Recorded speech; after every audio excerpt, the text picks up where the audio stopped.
be frustrated, never be upset. কখনো মন খারাপ করা যাবে না। আমরা আল্লাহর উপর ভরসা রাখি। সূরাতুদ দুহা মোটিভেশনাল সূরা। আল্লাহ রাসূল সাল্লাল্লাহু আলাইহি ওয়াসাল্লামের বড্ড মন খারাপ। রাসূল সাল্লাল্লাহু আলাইহি ওয়াসাল্লামের মন খারাপ আল্লাহ সহ্য হচ্ছে না।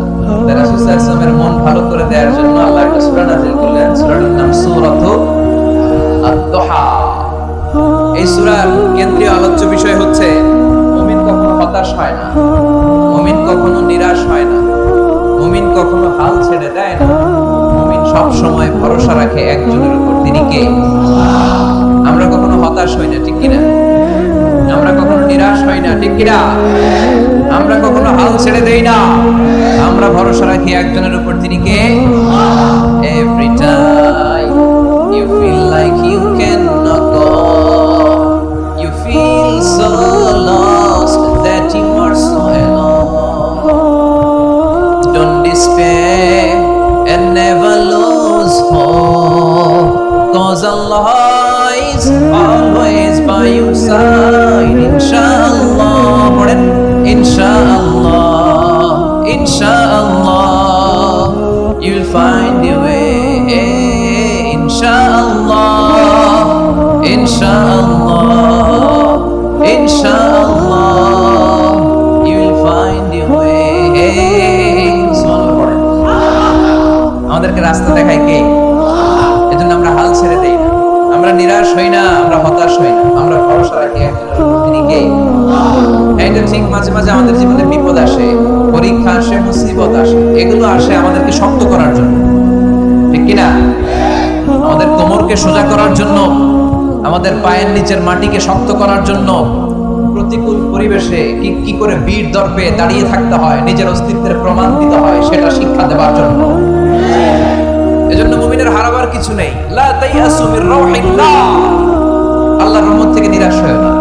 ইন্নাহু লা ইয়াইয়াসু মির রাউহিল্লাহি ইল্লাল কওমুল কাফিরুন, কাফের ছাড়া, মুশরিক ছাড়া, নাস্তিক ছাড়া, মুনাফিক ছাড়া কেউ কখনো আল্লাহর রহমত থেকে নিরাশ হয় না। আমরা সবসময় আল্লাহর রহমতের ভিখারি, আমরা সবসময় আল্লাহর রহমতের প্রত্যাশী, আমরা সব পরিস্থিতিতে ভরসা রাখি একজনের উপর, তিনি কে?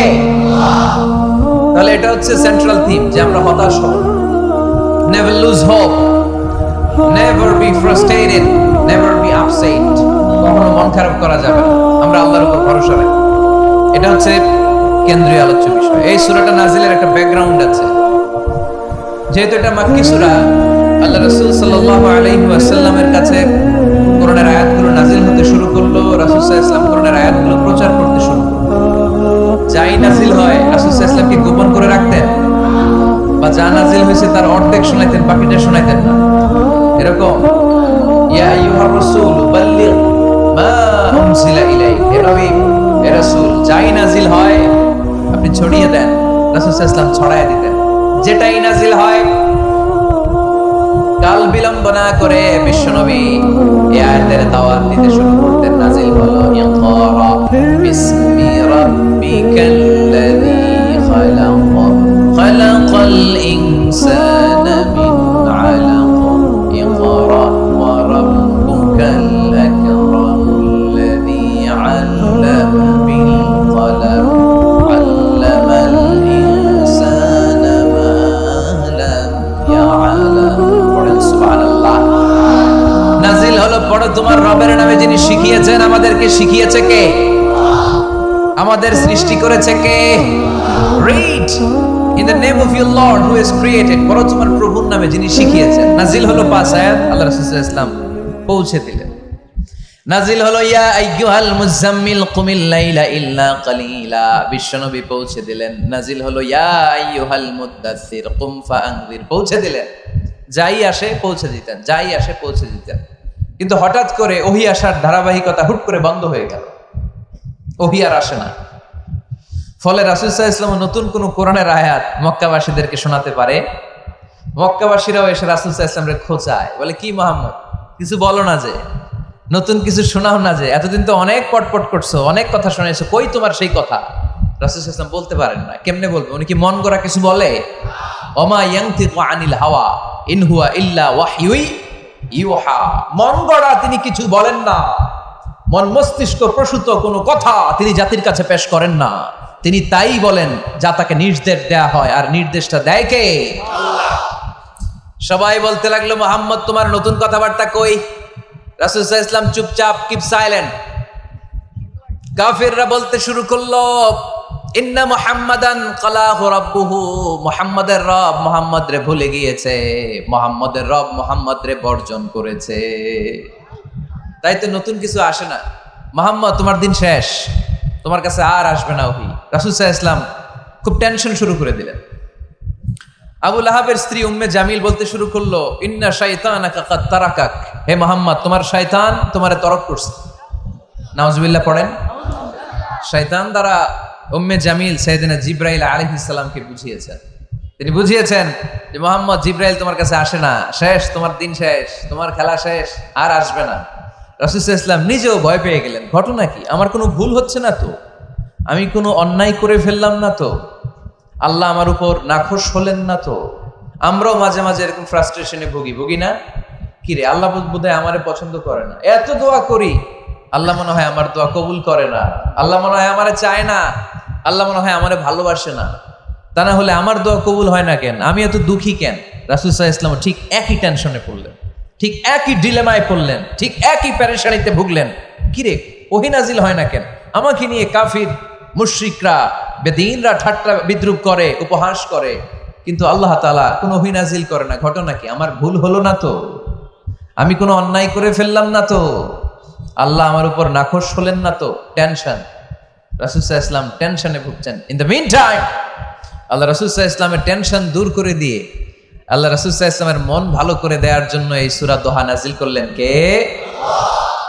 আল্লাহ রাসূল যখন টেনশনে হাবুডুবু খাচ্ছেন, তখনই আল্লাহ নাজিল করলেন, ওয়াদ-দুহা ওয়াল-লাইলি ইযা সাজা মা ওয়াদ্দাআকা রাব্বুকা ওয়া মা ক্বালা ওয়ালাল আখিরাতু খায়রুল লাকা মিনাল উলা ওয়ালা সাওফা ইউ'তিকা রাব্বুকা ফাতারদা।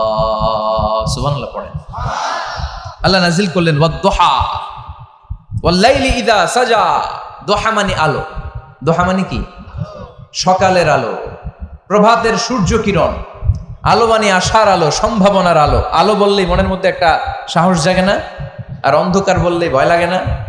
আমাদের ছোট বাচ্চারা বাসার ভিতরে অন্ধকার হইলে ভয় পায় না? তার মানে অন্ধকার হচ্ছে ভয়ের প্রতীক, আর আলো হচ্ছে আশার প্রতীক। সুবহানাল্লাহ পড়ে। রাসূল সাল্লাল্লাহু আলাইহি ওয়াসাল্লামকে সান্ত্বনা দেওয়ার জন্য আল্লাহ দুইটা শপথ করলেন। চিল্লায় বলতে হবে কয়টা? এক হচ্ছে আলোর শপথ, আরেক হচ্ছে অন্ধকারের শপথ। এক হচ্ছে, আরেক হচ্ছে ওয়াদ-দুহা, দোহার শপথ, প্রভাতের সূর্য কিরণের শপথ। ওয়াল-লাইলি ইযা সাজা, নিঝুম নিস্তব্ধ রাতের শপথ। আল্লাহ তাআলা আলো আর অন্ধকারের শপথ দিয়ে মূলত ওহী আশা আর না আশাকে বুঝিয়েছেন। সুবহানাল্লাহ পড়ে।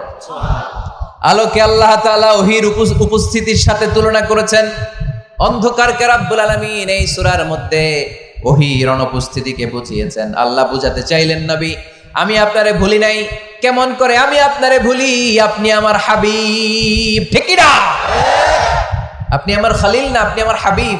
খলিল মানেও বন্ধু, হাবিব মানেও বন্ধু। আর আল্লাহ রাসূল ছিলেন হাবিব। খলিলও বন্ধু, হাবিবও বন্ধু, কিন্তু খলিল মানে এমন বন্ধু যেই বন্ধু আল্লাহরে খুশি করার জন্য কাজ করে, আর হাবিব মানে এমন বন্ধু যেই বন্ধুরে খুশি রাখার জন্য আল্লাহ নিজেই কাজ করে। কি কাজ করলেন হাবিবরে খুশি রাখার জন্য? আজকে সব আমরা শুনবো। আল্লাহ বললেন ওয়াদ-দুহা ওয়াল-লাইলি ইযা সাজা, আলোর শপথ, অন্ধকারের শপথ। দোহা মানে আলো, প্রভাতের আলো। আলো দিয়ে আল্লাহ বুঝাইলেন এটা হচ্ছে ওহী। আর ওয়াল-লাইলি ইযা সাজা, রাতের শপথ দিয়ে বুঝালেন এটা ওহীর অনুপস্থিতি। আল্লাহ বুঝাতে চাইলেন, নবী ওহী আসা না আসা দুইটাই আপনার জন্য দরকার। আমি আপনারে ভুলি নাই, আমি আপনারে বর্জন করি নাই, অসম্ভব। আমি আপনার উপর গোসা হই নাই, রাগ হই নাই। আমি ইচ্ছা করেই আপনার একটু বিশ্রামের সুযোগ দেওয়ার জন্য ইচ্ছা করে ওহী পাঠানো বন্ধ রেখেছি, কারণ ওহী রিসিভ করা সাধারণ কোনো বিষয় না। আল্লাহ বলেন, ইন্না সানুলকি আলাইকা কওলান সাকিলা। ও নবী, এটা একটা ভারী বাণী, এটা শক্তিশালী বাণী, এটা একটা পাওয়ারফুল মেসেজ। এটা যেন তেন কোনো বাণী নয়, কোরআনের বাণীটা কার? সব সময় যদি নবী আমি ওহী পাঠাই আপনার কষ্ট হয়ে যাবে। আমরা সপ্তাহে সরকারি চাকরি যারা করেন 7 দিনে কাজ করেন কয়দিন? হ্যাঁ, 5 দিন। ছুটি কয়দিন? তো পুরা সপ্তাহ 7 দিনে যদি কাজ থাকতো করতে পারতেন? কথা বলেন। আবার 7 দিনে যদি ছুটি থাকতো ভাল লাগতো? আল্লাহ বুঝাতে চাইলেন নবী লাগাতার যদি ওহী নাজিল করি, এটা রিসিভ করা, এই দাওয়াতটা যথাযোগ্য মর্যাদায় পৌঁছে দেয়া, এটা আপনার জন্য কষ্ট হয়ে যাবে। কারণ ওহী এটা সাধারণ কোনো বাণী নয়, এই বাণীটা কার? আল্লাহ রাসূল যখন ঘোড়ার উপরে কিংবা ওটের উপরে থাকা অবস্থায় কোরআনের আয়াত নাজিল হতো ওনার উপর, কোরআনের ভারে, কোরআনের পাওয়ারে ওটের পা গুলো, ঘোড়ার পা গুলো মরুভূমির বালির মধ্যে দেবে যেত। এত পাওয়ারফুল বাণী। লাউ আনজালনা হাদাল কুরআনা আলা জাবাল লারাআইতাহু খাশিআম মুতাসাদ্দিআম মিন খাশিয়াতিল্লাহ। হে নবী, কোরআনকে আপনার কাছে না পাঠিয়ে পাহাড়ে নাজিল করলে, মাউন্ট এভারেস্টে নাজিল করলে, তুর পাহাড়ে নাজিল করলে, আল্পস পর্বতমালায় নাজিল করলে, আলাস্কা মাউন্টেন রেঞ্জ এটার উপর নাজিল করলে, এই ময়মনসিংহের গারো পাহাড়ের উপর নাজিল করলে, মুহূর্তে এই পাহাড়গুলো ভেঙে চুড়ে চুরমার হয়ে খান খান হয়ে যেত। তার মানে এই বাণীটা কি হালকা না শক্ত? ওটের উপর থাকা অবস্থায় যখন কোরআন নাজিল হতো ওটের পা দেবে যেত। ঘোড়ার উপর থাকা অবস্থায় কোরআন নাজিল হলে ঘোড়া বসে যেত। শীতের রাতে কোরআন নাজিল হলে আম্মাজান আয়েশা বলেন আমরা কম্বল গায়ে দিয়ে কাঁপতাম। ওয়া ইন্না জাবিনাহু লা ইয়াতাফাসসাদু আরাকান, রাসূল সাল্লাল্লাহু আলাইহি ওয়াসাল্লামের দাড়ি আর থুতনি বেয়ে ঝরঝর করে ঘাম ঝরতো। এক সাহাবীর মাথার মধ্যে পা রেখে বিশ্বনবী শুয়ে আছেন, ঘন্টাখানিক শুয়ে থাকলেন। সাহাবী বলে আমার ব্যথা লাগে না। বিশ্বনবী শুয়ে আছেন, হঠাৎ করে বিশ্বনবী ঘুম থেকে জাগলেন, কিন্তু এই সাহাবীর রানের উপর থেকে মাথা তোলেন নাই। ইন দা মিন টাইম কোরআনের আয়াত নাজিল হওয়া শুরু হলো। সাহাবী বলেন 1 ঘন্টা শুয়ে আছে আমি টের পাই না, কিন্তু যখন কোরআনের আয়াত নাজিল হলো মনে হলো উহুদ পাহাড়টা আমার পায়ের উপরে চেপে বসেছে। ঘন্টাখানিক শুয়ে আছে বিশ্বনবী সাইয়েদনা যায়েদ রাদিয়াল্লাহু তাআলা আনহুর রানের মধ্যে মাথা রেখে, উনি টেরই পাচ্ছেন না। কিন্তু ইন দ্য মিন টাইম হঠাৎ করে সাইয়েদনা জিবরাইল কোরআনের আয়াত নিয়ে আসলেন। বিষ্ণু ইসা ইসলাম কোরআনের আয়াত রিসিভ করতে শুরু করলেন। যখনই কোরআনের আয়াত নাজিল হলো সাহাবী বলেন বিশ্বনবীর মাথার ওজনটা এত বেড়ে গেল আমার মনে হচ্ছে মুহূর্তের মধ্যে আমার পায়ের রান ফেটে খান খান হয়ে যাবে। তার মানে এই কোরআনের মধ্যে পাওয়ার আছে না নাই? এটাকে হালকা বাণী না ভারী বাণী? প্রতিদিন যদি এই ভারী ভারী কথা বিশ্বনবীর কাছে রিসিভ হয়, বিশ্বনবী এই ওহির ভার স্নায়ুতে সহ্য করতে পারবে? আল্লাহ বলেন নবী আপনার কষ্ট হচ্ছে, এটা দেখে আমি ইচ্ছা করে ইন্টেনশনালি ইচ্ছা করে আপনার বিশ্রাম আর রেস্টের ব্যবস্থা রাখার জন্য কয়েকদিন ইচ্ছা করে ওহী নাজিল বন্ধ রেখেছি। কাফিররা বলে আমি আপনারে ভুলে গেছি। নো, নেভার, অসম্ভব। আপনি আমার হাবিব, আপনারে ভুলে যাওয়া আমার পক্ষে অসম্ভব। আমি আপনার উপর রাগ করি নাই, আমি ইচ্ছা করে ওহী নাজিল না করে আপনার কিছুদিনের জন্য ছুটি আর বিশ্রামের ব্যবস্থা করে দিয়েছি। চিল্লায় পড়েন সুবহানাল্লাহ। এজন্য আল্লাহ শপথ করে বললেন ওয়াদ-দুহা ওয়াল-লাইলি ইযা সাজা মা ওয়াদ্দাআকা রাব্বুকা ওয়া মা ক্বালা। আলোর শপথ, অন্ধকারের শপথ। তারপরে বিশ্বনবীরে রব্বুল আলামিন 3টা কনফার্মেশন শোনালেন। কয়টা? প্রথমে 2টা ওথ, মানে 2টা শপথ, তারপরে 3টা কনফার্মেশন, তারপরে 3টা রিমাইন্ডার, এন্ড ফাইনালি 3টা ওয়ার্ক প্ল্যান, মানে কর্মসূচি। বাংলায় বললে প্রথমে আল্লাহ 2টা শপথ করেছেন, তারপরে 2টা কনফার্মেশন করেছেন, মানে আমি আপনাকে কনফার্ম করলাম যে এগুলো আমি আপনাকে দেব। তারপরে 3টা রিমাইন্ডার দিয়েছেন, নবী আগে আপনারা কি দিছি শুনেন। আর সর্বশেষ আল্লাহ তাআলা বিশ্বনবীকে 3টা ওয়ার্ক প্ল্যান দিয়েছেন, মানে কর্মসূচি। চিল্লায় পড়তে হবে সুবহানাল্লাহ। কনফার্মেশন নাম্বার 1, মা ওয়াদ্দাআকা রাব্বুকা ওয়া মা ক্বালা। ও নবী চিন্তা করবেন না, আমি আপনারে ভুলি নাই, আমি আপনারে বর্জন করি নাই। কাফেররা যে বলে আমি আপনারে ছেড়ে দিয়েছি, ভুলে গিয়েছি, নো, আমি আপনারে ভুলি নাই, আপনারে ভোলা আমার পক্ষে সম্ভব না। সুবহানাল্লাহ পড়েন। 2 নাম্বার কনফার্মেশন আল্লাহ বললেন ওয়ালাল আখিরাতু খায়রুল লাকা মিনাল উলা। পড়েন ওয়ালাল আখিরাতু খায়রুল লাকা মিনাল উলা। ও নবী দুনিয়ার জীবনের চাইতে আখিরাতের জীবন আপনার জন্য শ্রেষ্ঠ। কিন্তু আমরা দুনিয়ার পিছনে পড়ে থাকি। আল্লাহ বললেন ওয়ালাল আখিরাতু, অবশ্যই আখিরাত, খায়রুল লাকা আপনার জন্য উত্তম, মিনাল উলা, এই দুনিয়ার চেয়ে, and verily indeed the hereafter is far better for you than this dunya। অবশ্যই অবশ্যই এই দুনিয়ার ক্ষণস্থায়ী জীবন আপনার জন্য উত্তম নয়, আখিরাত এই দুনিয়ার চেয়ে 1000 গুণ বেশি উত্তম। চিল্লায় কোন সুবহানাল্লাহ। আবার আরেক আয়াতে আল্লাহ বললেন বাল তুসিরুনাল হায়াতাদ দুনিয়া ওয়াল আখিরাতু খায়রুন ওয়া আবাকা। তোমরা এই দুনিয়ার জীবনকে প্রাধান্য দিয়ে থাকো, কিন্তু দুনিয়াটা শ্রেষ্ঠ নয়, আল্লাহর কাছে আখিরাত হলো শ্রেষ্ঠ, আখিরাত হলো স্থায়ী। সুবহানাল্লাহ পড়েন। তাহলে প্রথমে কনফার্ম করলেন নবী নো টেনশন, নো টেনশন, আমি আপনার সাথে আছি। আল্লাহ যদি সাথে থাকে আর কিছু লাগে?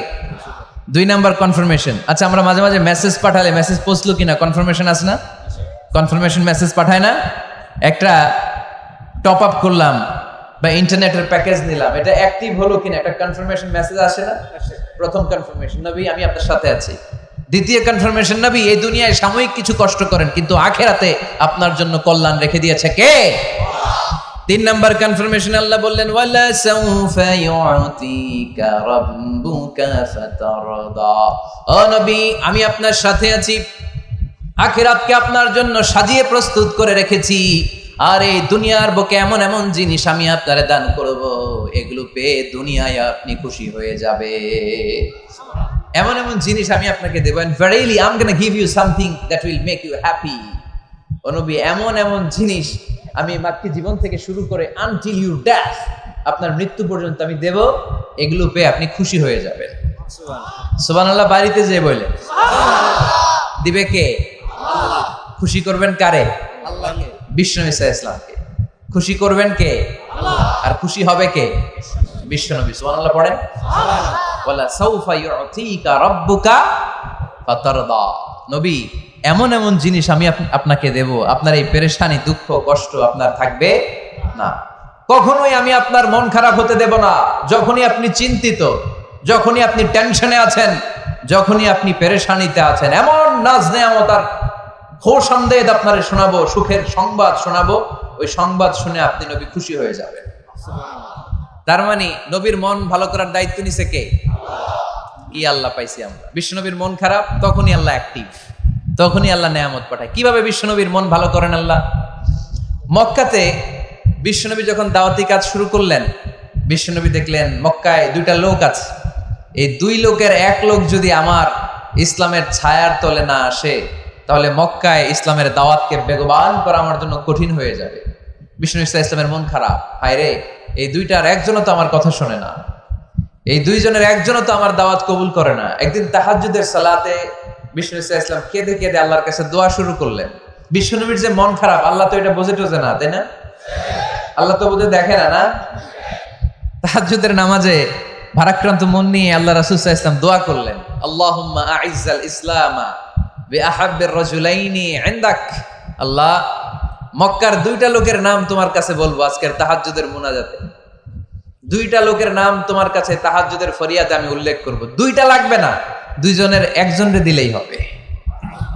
আল্লাহ রাসূল দোয়া করলেন, আল্লাহুম্মা আইজ্জাল ইসলাম বিআহাব্বির রাজুলাইনি ইনদাক। আল্লাহ, মক্কার 2 জনের একজনকে আমি চাই, এই 2 জনের যে কোনো একজন যেন কালিমা পড়ে মুসলমান হয়ে যায়। আল্লাহ রাসূল দোয়া করলেন, আল্লাহুম্মা আইজ্জাল ইসলাম বিআহাব্বির রাজুলাইনি ইনদাক বিউমর ইবনে আল-খাত্তাব আও আবি জাহল ইবনে হিশাম। আল্লাহ, হিশামের বেটা আবু জাহেল এরে দাও, নাইলে খাত্তাবের বেটা ওমর রে দাও। সুবহানাল্লাহ পড়বেন না? সুবহানাল্লাহ। কিন্তু আল্লাহ রাসূলের দোয়া কবুল হয় না। আল্লাহ রাসূল অপেক্ষা করছেন। ইন দা মিন টাইম সাফা পাহাড়ের পাদদেশে আরকাম ইবনে দারিল আরকামের ঘরে বিশ্বনবী বসে বসে কোরআনের দাওয়াত লুকিয়ে লুকিয়ে দিচ্ছিলেন। সাইয়েদনা ওমর ফারুক তখনও কালিমা পড়েন নাই।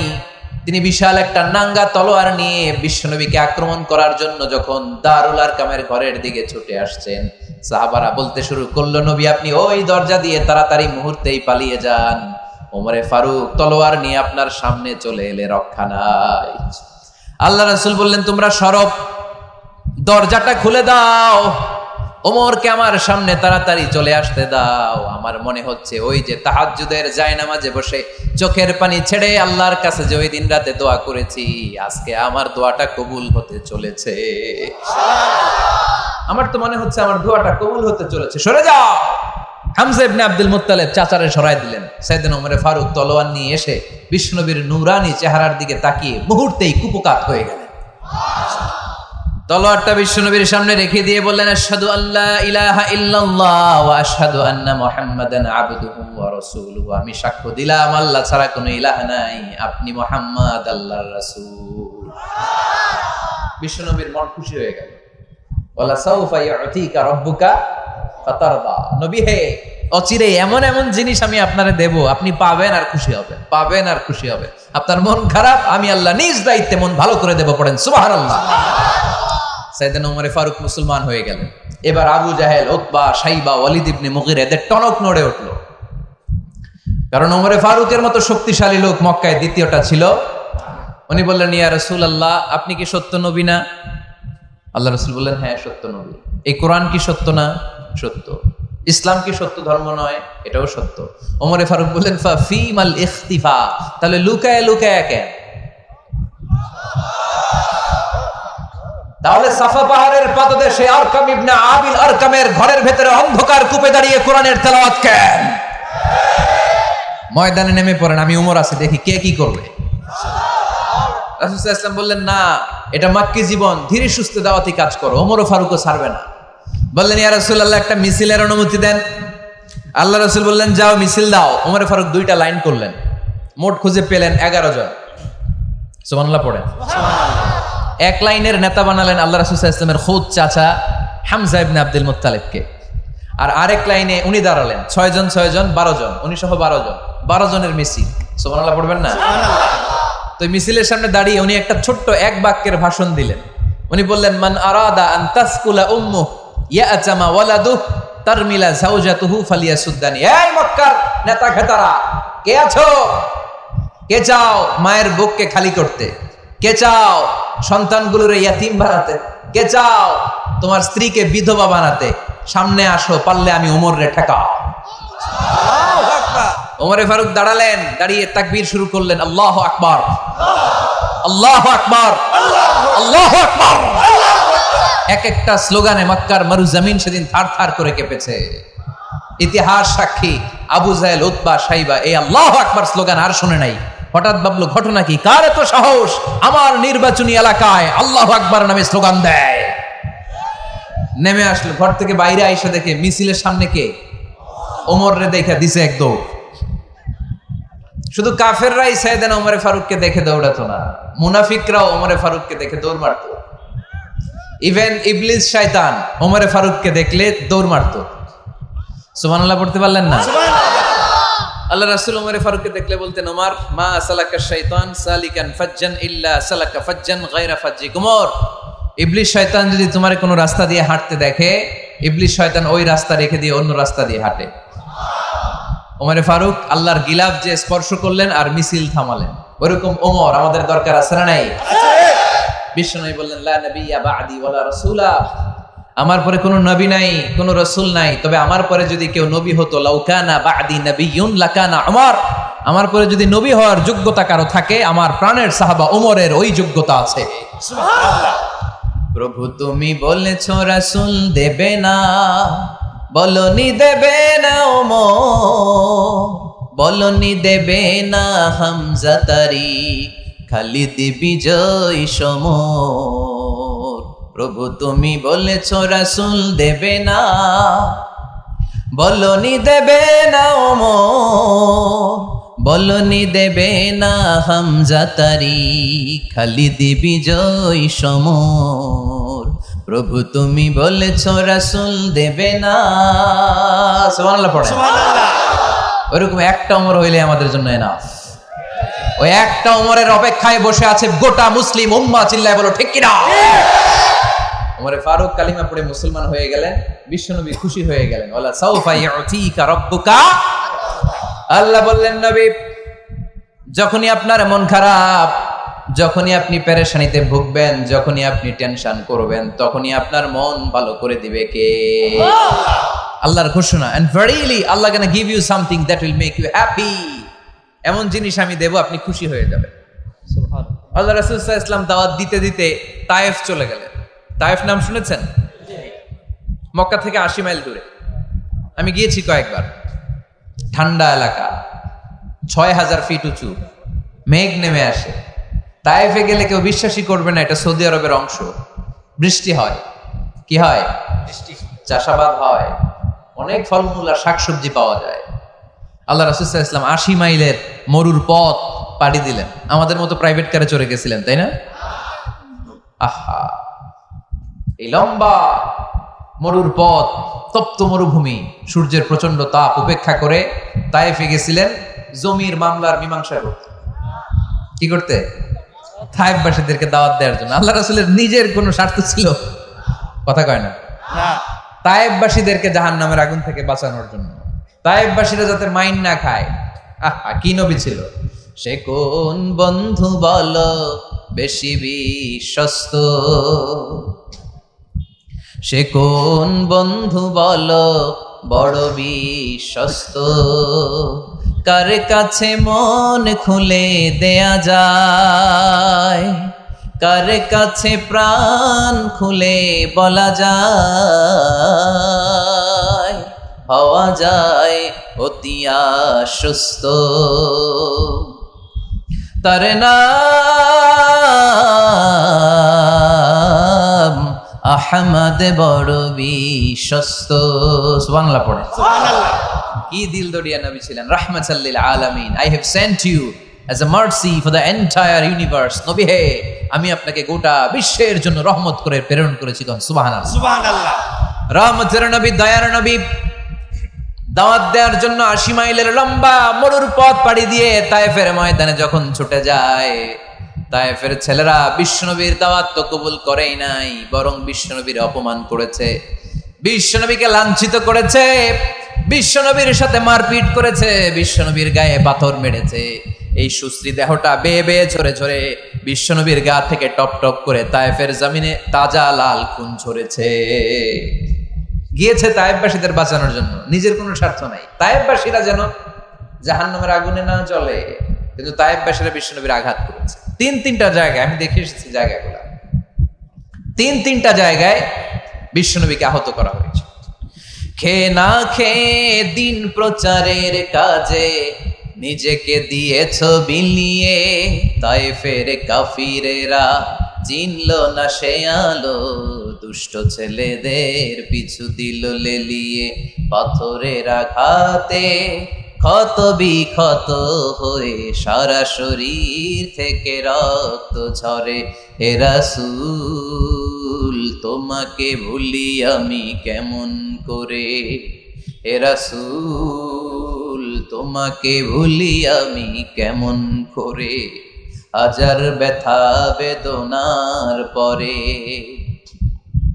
ফিরে আসনি তুমি আপন ঘরে, দিনের আলো তুমি ছড়িয়ে দিতে, চলে গেলে মদিনায় মক্কা ছেড়ে।